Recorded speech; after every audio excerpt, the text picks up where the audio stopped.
First work ಮಾಡಿದ್ದೆ Uppi sir ಹತ್ರ. So ನಾ ಫಸ್ಟ್ ನಾನು ನೋಡಿದ್ದೇನೆ ಆಕ್ಟರೇ ಡೈರೆಕ್ಟ್ ಮಾಡ್ತಾ ಇರೋದು ಅಂಡ್ ಉಪ್ಪಿ ಸರ್ ಅದನ್ನೇ ಎರಡೂ ಮಾಡ್ತಾ ಇದ್ರು. ದಿನೇಶ್ ಅವ್ರಿಗೂ ಫಸ್ಟ್ ಟೈಮ್ ಒಂದು ಸಾಂಗ್ ಕೊಟ್ರು, ನಾವು ಏನೋ ಜೋಶ್ ಅಲ್ಲ, ಇಲ್ಲ ಇದು ಇನ್ನೊಂದ್ ತರ ಬೇಕು ಅಂತ ಎರಡು ಬೇರೆ ಬೇರೆ ವರ್ಜನ್ ಇಸ್ಕೊಂಡು ವಾಪಸ್ ಅವ್ರು ಫಸ್ಟ್ ಯಾವ್ದು ಕೊಟ್ಟರು ಅದಕ್ಕೆ ಬಂದ್ವಿ. ಮುಂಬೈಲೆಲ್ಲ ಮುಂಚೆ ಕನ್ನಡ ಅನ್ನೋ ಒಂದು ಇಂಡಸ್ಟ್ರಿ ಇದೆ ಅಂತ ಯಾರಿಗೂ ಗೊತ್ತಿರಲಿಲ್ಲ, ಬಟ್ ಇವಾಗ ಎಲ್ರಿಗೂ ಗೊತ್ತು. ಅದನ್ನೆಲ್ಲ ಡಿಫ್ರೆನ್ಸ್ ನೋಡಿದಾಗ ತುಂಬಾ ಖುಷಿ ಆಗುತ್ತೆ. ನಿಮಗೆ ಎಲ್ಲಾ ಕೆಲ್ಸಕ್ಕಿಂತ ಜಾಸ್ತಿ ಕಷ್ಟವಾದ ಕೆಲಸ ಅಂದ್ರೆ ಕಾಯೋ ಕೆಲಸ ಅಂತ. ಇವಾಗ ನಾನು ಲವ್ ಮಾಡ್ತಿದ್ದೀನಿ ಅಂತ ಹೇಳ್ಬೇಕಷ್ಟೇ, ಬಟ್ ಅದನ್ನ ನಾನು ಯಾರು ಕೇಳಿಲ್ದಿರೋ ರೀತಿಲಿ ಹೇಳ್ಬೋದಾ, ನಿಮಗೆ ಅದು ಒಂದ್ ಸ್ವಲ್ಪ ಫ್ರೆಶ್ ಆಗಿ ಅನ್ನಿಸ್ತಿದೆ ಅಂತ. ಇದು ನನ್ನ ಲಾಸ್ಟ್ ಚಾನ್ಸ್ಗೋಸ್ಕರ ಮಾಡ್ಬೇಕಾಗಿರೋ ಕತೆ ತರ ಯಾವ್ದು ಸಿಗ್ತಾ ಇರ್ಲಿಲ್ಲ. ತುಂಬಾ ಕತೆ ಕೇಳಿದ್ಮೇಲೆ ಕತೆ ಕುತ್ಕೊಂಡು ಮಾಡ್ಬಿಡೋಣ ಅಂತ ಕತೆ ಮಾಡಕ್ ಶುರು ಮಾಡಿದೆ. ಆತ್ಮೀಯ ಕನ್ನಡ ಪಿಕ್ಚರ್ ಪ್ರೇಕ್ಷಕರಿಗೆ ನಮಸ್ಕಾರ. ನಾನು ಪ್ರವೀಣ್ ಅಂತ. ಐ ಆಮ್ ಗಾಡ್ ಉಪೇಂದ್ರ ತರ I am god, god is great.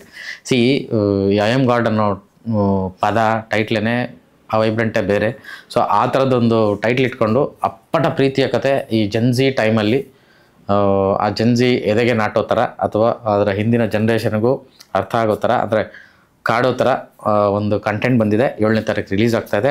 And ಅದು ಮಾಡಿರೋದು ಧ್ವಜ ಅಂತ ಒಂದು ಸಿನಿಮಾ ಬಂದಿತ್ತು. ಆವಾಗ ನೆನಪಿರೋರಿಗೆ ಅದು ನೆನಪಿರುತ್ತೆ. ನಮ್ಮ ರವಿಗೌಡ ಅವರು ಈ ಕಾರ್ಯಕ್ರಮದಲ್ಲಿದ್ದಾರೆ. ಸ್ವಾಗತ ಕಾರ್ಯಕ್ರಮಕ್ಕೆ. Thank you. ಆ್ಯಂಡ್ ನನಗೆ ತುಂಬ ಅಂದರೆ ಮೇ ಬಿ ನಾನು ಇದು ಇಂಟರ್ವ್ಯೂ ಮಾಡ್ತೀನಿ, ನಾನು ಮಾತಾಡ್ತೀನಿ ಅಂತ ನನಗೆ ಐಡಿಯಾನೂ ಇರಲಿಲ್ಲ. ನನಗೆ ಪವಿತ್ರ ಫೋನ್ ಮಾಡಿದಾಗ ಈ ಥರ ಒಂದು ಸಿನಿಮಾ ಇದೆ, ಈ ಥರದ್ದು ಮಾಡಿದಾಗ ನಾನು ಯಾರೋ ಅಂತಲೇ ಅಂದ್ಕೊಂಡಿದ್ದೀನಿ. ಸುಮಾರು ನಮ್ಮ ಪ್ಲ್ಯಾಟ್ಫಾರ್ಮಲ್ಲೆಲ್ಲ ಹೋಗಿದೆ, ನನ್ನ ಇದೇ ಇಲ್ಲ. ಬಟ್ ಬೆಳಗ್ಗೆ ಇವತ್ತು ಇದು ಇವರಲ್ವಾ ಅಂತೇಳಿ. ಸೊ ಒಂದು ಪ್ರಶ್ನೆ ನಿಮಗೆ, ಅಂದರೆ 7 years ಒಂದು ಇದು ಏನಕ್ಕೆ ತಗೊಂಡ್ರಿ ಬ್ರೇಕ್? ಅಂದರೆ ಫಸ್ಟಿಗೆ ಬಂದ್ರಿ, ಆ್ಯಕ್ಚುಲಿ ನೀವು ಫಸ್ಟ್ ಬಂದಾಗಲೇ ಒಳ್ಳೆ ಹೀರೋ ಮೆಟೀರಿಯಲ್ ಸಿಕ್ತು ಇಂಡಸ್ಟ್ರಿಗೆ, ತುಂಬ ಒಳ್ಳೆ ನಟ. ಆ್ಯಂಡ್ ಪ್ರಿಯಾಮಣಿ ನಿಮ್ದೆಲ್ಲ ಒಂದು ಇದಿತ್ತಲ್ಲ, ದೊಡ್ಡ ಸಿನಿಮಾ, ಅದು ಮೈಸೂರಿಂದ ಬಂದಿರೋಂಥ ಪ್ರತಿಭೆ, ಈ ಥರದ್ದೆಲ್ಲ ಇತ್ತು. ಬಟ್ ಸಡನ್ಲಿ ನನಗೆ ಈ ಗ್ಯಾಪು ಇಷ್ಟೊಂದು, ಮತ್ತು ಈ ಫೋರ್ಸಲ್ಲಿ ಐ ಆಮ್ ಗಾಡ್ ಅಂತ, ಅದು ಈ ಫೋರ್ಸಲ್ಲಿ ಅದನ್ನು ಹೇಳಿದಾಗಲೇ ಜನ್ಜಿ ಥರದ್ದು ಇವ್ರಿಗೂ ನಾಟುವಂಥ ಒಂದು ವಿಷಯನ ಇಟ್ಕೊಂಡು ಕಂಪ್ಲೀಟ್ ನಿಜ ಹೇಳ್ತೀನಿ, ನನಗೆ ಗುರುತೇ ಸಿಗಲಿಲ್ಲ. ಆ ರೇಂಜ್ ಚೇಂಜ್ ಓವರು ಆ್ಯಂಡ್ ಆ ರೇಂಜ್ಗೆ ಎನರ್ಜಿ. ಸೊ ನಿಮಗೆ ನೀವೇ ಕೆತ್ಕೊಂಡಿದ್ರೆ ಈ ಸಲ. ಹೌದು, ಅದು ಮಾಡಲೇಬೇಕಾಯ್ತು. ಅಲ್ಲ, ನೀವು ಹೇಳ್ದಂಗೆ 7 ವರ್ಷ ಗ್ಯಾಪು ನನಗೂ ಇಮಿಡಿಯೇಟಾಗಿ ಮಾಡಬೇಕು ಅಂತಲೇ ಅಂದ್ಕೊಂಡಿದ್ದು. ಸ್ಕ್ರಿಪ್ಟ್ ಮಾಡೋಕ್ಕೆ ಶುರು ಮಾಡಿದ್ಮೇಲೆ ಸ್ಕ್ರಿಪ್ಟ್ ಒಂದು ಸ್ವಲ್ಪ ಟೈಮ್ ತೊಗೊಳುತ್ತೆ. ಬೇಕಂದರೆ ನಾನೇ ಹೇಳ್ಕೊಂಡಿದ್ದು, ಇದು ನಾನು ಕೊಟ್ಕೊತಿರೋ ಲಾಸ್ಟ್ ಚಾನ್ಸು. ಇದು ವರ್ಕ್ ಆಗಲಿಲ್ಲ ಅಂದರೆ ನಾನು ಬೇರೆ ಏನಾದ್ರು ಮಾಡೋಕ್ಕೆ ಹೋಗ್ಬೋಣ ಅಂತ. ಸೊ ಅಲ್ಲಿ ಏನಕ್ಕೂ ಕಾಂಪ್ರಮೈಸ್ ಆಗದೆ ಇರೋಂಗೆ ಸ್ಕ್ರಿಪ್ಟ್ ಬೇಕು ಅಂತ ಕೆಲಸ ಮಾಡೋಕೆ ಕೂತಾಗ ಅದು ಟೈಮ್ ಹಿಡಿಯಿತು. ಬಟ್ ಓಕೆ, ಅದು ಮುಗಿದ ಮೇಲೆ ಶೂಟ್ ಸ್ಟಾರ್ಟ್ ಮಾಡ್ತೀವಿ. ಶೂಟ್ ಸ್ಟಾರ್ಟ್ ಮಾಡಾದ್ಮೇಲೂ ಏನೇನೋ ರೀಸನ್ಸ್, ನನಗೆ ಅದು ತುಂಬ ಸಿಲಿ ರೀಸನ್ಸ್ ಅನ್ಸೋದು. ಬಟ್ ಅದು ಮುಂದಕ್ಕೆ ಪೋಸ್ಟ್ಪೋನ್ ಹಾಕೊಂಡು ಹೋಗೋದು. ಒಂದು ಸಣ್ಣದೇನೋ ಒಂದು ಕೆಲಸ ಮುಗಿಸ್ತೀನಿ, ನೆಕ್ಸ್ಟ್ ಕೆಲಸ ಸ್ಟಾರ್ಟ್ ಮಾಡೋಕ್ಕೆ ಮತ್ತೆ ಒಂದಷ್ಟು ಅಡಚಣೆಗಳು ಬರೋದು. ನಾನು ಅಂದ್ಕೊಂಡೆ ಇದೆಲ್ಲ, ಅದು ನಾನು ನಂಬ್ತಿರ್ಲಿಲ್ಲ. ಕೆಲಸ ಮಾಡ್ಕೊಂಡು ಹೋದ್ರೆ ಕೆಲಸ ಮುಗಿಯುತ್ತೆ, ನೀನು ಕರೆಕ್ಟಾಗಿ ಕೆಲಸ ಮಾಡಿದ್ರೆ ಯಾಕೆ ಮುಗಿಯಲ್ಲ ಅಂತ. ಬಟ್ ಒಂದು ಪಾಯಿಂಟಲ್ಲಿ ಇದು ಹಿಂಗೆ ಡಿಲೇ ಆಗ್ತಾ ಲಾಸ್ಟ್ ಯಾವಾಗಲೂ ಶೂಟ್ ಟೈಮಲ್ಲಿ ಒಂದ್ಸಲಿ ಏನಾಯಿತು, ಅವಿನಾಶ್ ಸರ್ದು ಮತ್ತು ಅರುಣಾ ಬಾಲರಾಜ್ ಮ್ಯಾಮ್ದು ಒಟ್ಟಿಗೆ ಇರುತ್ತೆ ಕಾಂಬಿನೇಷನ್ನು. ಅವಿನಾಶ್ ಸರ್ ಸ್ವಲ್ಪ ಹುಷಾರಿಲ್ಲಪ್ಪ ನನಗೆ, ನಾನು ಹೇಳ್ತೀನಿ, ನಾನು ಹುಷಾರಾದ್ಮೇಲೆ ಆಮೇಲೆ ಮಾಡ್ಕೊ ಅಂತ ಹೇಳ್ತಾರೆ. ಸರಿ, ಅವ್ರಿಗೆ ವೆಯ್ಟ್ ಮಾಡ್ತಾ ಇದ್ದೀವಿ. ಒಂದು 1 month ಗ್ಯಾಪ್ ಆಗುತ್ತೆ. ಆಮೇಲೆ ಅವರು ಆಯಿತು, ನಾನು ಹುಷಾರಾಗಿದ್ದೀನಿ, ಈಗ ನೀನು ಮಾಡ್ಕೊಬೋದು ಅಂತ ಹೇಳ್ತಾರೆ. ಅವ್ರು ಹೇಳಿದ ತಕ್ಷಣ ನಾನು ಅರುಣಾ ಮೇಡಮ್ ಕಾಲ್ ಮಾಡ್ತೀನಿ, ಮೇಡಮ್ ಶೂಟಿಗೆ ಹೋಗ್ಬಿಡ್ಬೋದು, ರೆಡಿ ಇದ್ದಾರೆ ಸರ್ ಅಂತ.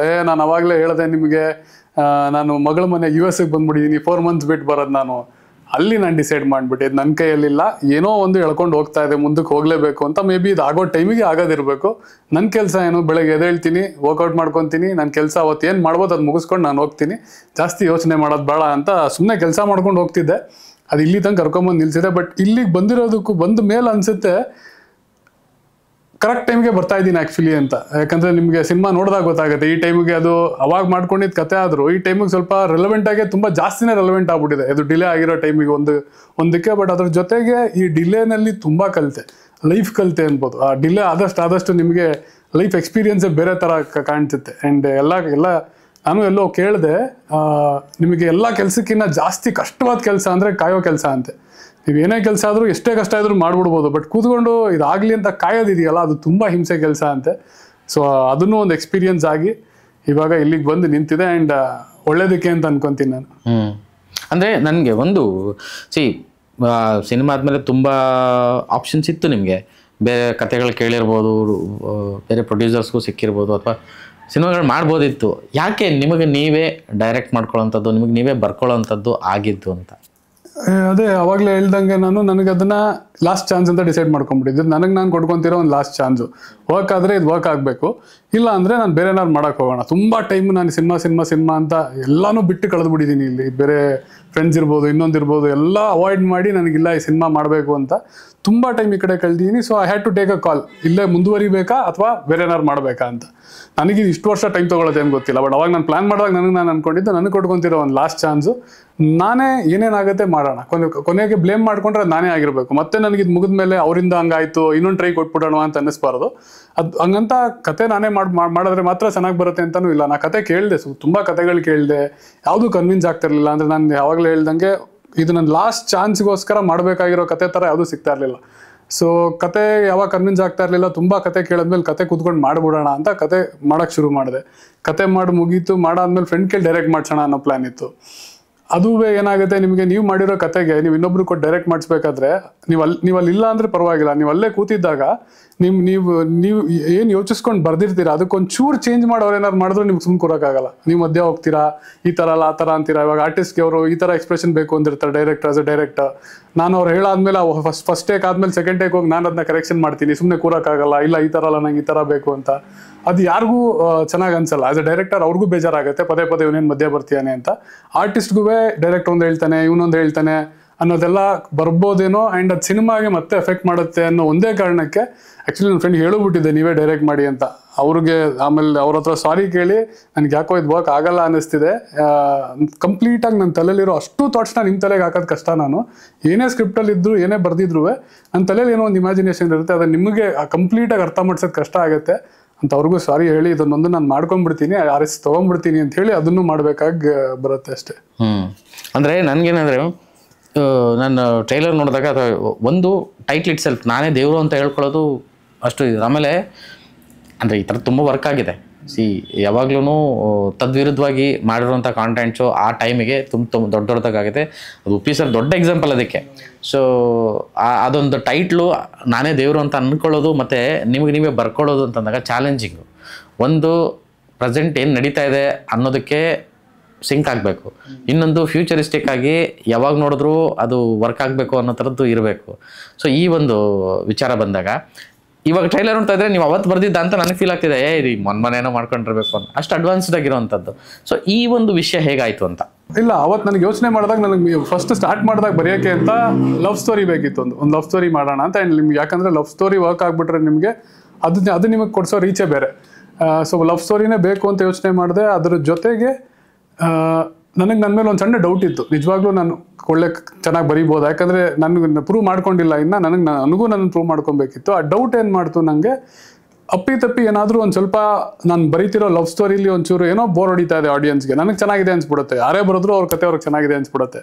ಬಟ್ ಆಡಿಯನ್ಸ್ಗೆ ಬೋರ್ ಹೊಡಿತಾ ಇದೆ ಅನ್ಸಿದ್ರೆ ಅದನ್ನು ಹೋಲ್ಡ್ ಮಾಡಿ ಕೂರಿಸ್ಕೊಳ್ಳೋಕೆ ಇನ್ನೊಂದೇನೋ ಎಲಿಮೆಂಟ್ ಬೇಕು ಅಂತ ಯೋಚನೆ ಮಾಡಿದಾಗ ನನಗೆ normally thrillers and love stories ಇಷ್ಟ. ಸೊ ಥ್ರಿಲ್ಲರ್ಸ್ ಏನು ಮಾಡುತ್ತೆ, ನಿಮಗೆ ಎಷ್ಟೋ ಸಿನಿಮಾ ನಾನು ನೋಡ್ಬಿಟ್ಟಿದ್ದೀನಿ, ಅದು ನನಗೆ ಇಷ್ಟ ಆಗ್ತಿಲ್ಲ ಅಂದರೂ ಅಲ್ಲೊಂದು ಕ್ವೆಶ್ಚನ್ ಇದೆ, ಯಾರು ಇದನ್ನು ಮಾಡ್ತಾ ಇರೋದು ಅಂತ. ಅದು ತಿಳ್ಕೊಳ್ಳೋಕೆ ಅಂತ ಕೊನೆ ತನಕ ನೋಡಿರ್ತೀನಿ ನಾನು ಸಿನಿಮಾನ. ಸೊ ಅವಾಗ ಅನ್ನಿಸ್ತು, ಓಕೆ ಇಲ್ಲೇನಾದರೂ ನಾನು ಎಡಬದ್ರು ಅದನ್ನು ಹೋಲ್ಡ್ ಮಾಡಿ ಇಟ್ಕೊಳ್ಳೋಕೆ ಒಂದು ಥ್ರಿಲ್ಲರ್ ಬೇಕಾಗುತ್ತೆ ಏನೋ ಅಂತ ಆ ಎಲಿಮೆಂಟ್ನು ತೊಗೊಂಬಂದೆ. ಬಟ್ ತಂದಾಗ ಅದು ಆ್ಯಕ್ಚುಲಿ ಯಾರಿಗಾರು ಹೇಳಿದ್ರೆ ಈ ಥರ ಯೋಚನೆ ಮಾಡಬಾರ್ದು, ಕತೆ ಮಾಡ್ಬೇಕಾದ್ರೆ ಒಳ್ಳೇದಲ್ಲ ಅಂತ ಹೇಳ್ತಾರೆ. ಬಟ್ ಅವಾಗ ನನಗೂ ಅನ್ನಿಸ್ತು. ಬಟ್ ಅದು ಎಷ್ಟು ನೀಟಾಗಿ ಬ್ಲೆಂಡ್ ಆಗಿ ಹೋಯ್ತು ಆಮೇಲೆ ಅಂದರೆ, ಓಕೆ ಆ ಡೌಟು ನನ್ನ ಮೇಲೆ ಬಂದಿದ್ದ ಡೌಟು ಆ್ಯಂಡ್ ಆ ಥಾಟ್ ಏನಿತ್ತು ಅದು ಒಳ್ಳೇದಕ್ಕೆ ವರ್ಕೌಟ್ ಆಯಿತು ಅನ್ನೋ ಥರ ಅನ್ನಿಸ್ತು. ಸೊ ಇವಾಗ ರೆಲೆವೆಂಟ್ ನಿಮ್ಗೆ ಅನಿಸ್ತಿದೆ ಅಂದರೆ ಅದು ನಾನು ಅಲ್ಲಿ ಬರೀಬೇಕಾದ್ರೂ ಲವ್ ಸ್ಟೋರಿ ಅಂದರೆ ಆಲ್ಮೋಸ್ಟ್ ಎಲ್ಲ ಲವ್ ಸ್ಟೋರಿ ನಿಮಗೆ ಕನ್ವೆ ಆಗೋದು ಅದೇ ಎಮೋಷನ್. ಒಬ್ಬ ಪ್ರೀತಿ ಮಾಡ್ತಿದ್ದಾನೆ, ಪ್ರೀತಿನ ಹೇಳ್ಕೊತಾನೆ, ಆಮೇಲೆ ಏನೋ ಕಾಂಪ್ಲಿಕೇಶನ್ ಆ್ಯಂಡ್ ಅದು ರಿಸಾಲ್ವ್ ಆಗಿ ಒಂದಾಗ್ತಾರೆ ಅನ್ನೋ ಥರನೇ ಅದು ನಾರ್ಮಲ್ ಫಾರ್ಮ್ಯಾಟು. ಬಟ್ ಅದನ್ನೇ ಇವಾಗ ನನ್ಗೆ ಏನೇ ಬರೀಬೇಕಾದ್ರೆ ನನ್ನ ತಲೆಯಲ್ಲಿ ಇದ್ದಿದ್ದು ಒಂದೇ, ಇದು ಕನ್ವೆ ಆಗಬೇಕು, ಎಮೋಷ್ನಲಿ ವಿಷಯ ಇದು ಕನ್ವೆ ಆಗಬೇಕು. ಬಟ್ ಇದನ್ನೇ ನಾನೆಲ್ಲೂ ನೋಡಿರಬಾರ್ದು, ಇದನ್ನು ಆ ಥರ ರೀತಿನಲ್ಲಿ ಹೇಳಬೇಕು. ನಾನು ಬರೆಯೋ ಸೀನನ್ನು ಮುಂಚೆ ನಾನೆಲ್ಲೋ ನೋಡಿದ್ದೀನಿ ಅಂತ ನನಗೆ ಅನ್ನಿಸ್ಲೇಬಾರ್ದು. ಅದೊಂದು ಸ್ವಲ್ಪ ಇವನ್ ಡೈಲಾಗ್ಸ್ ಇರ್ಬೋದು, ನಾನೆಲ್ಲೋ ಕೇಳಿದ್ದೀನಿ ಇದನ್ನು ಅಂತ ಅನ್ನಿಸ್ಬಾರ್ದು.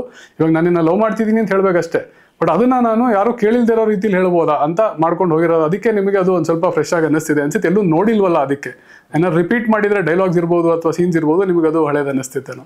ಅಲ್ಲ, ನನಗೆ ಅಂದರೆ ಸೈಕಾಲಜಿ, ಹುಡುಗರ ಸೈಕಾಲಜಿ, ಹುಡುಗಿರ ಸೈಕಾಲಜಿ ಸ್ಟಡಿ ಮಾಡಿರೋ ರೀತಿ ಅಂದರೆ ಗ್ಲಿಮ್ಸಲ್ಲಿ ಅಷ್ಟೇ ಗೊತ್ತಿಲ್ಲ ಸಿನಿಮಾ ಇನ್ನು.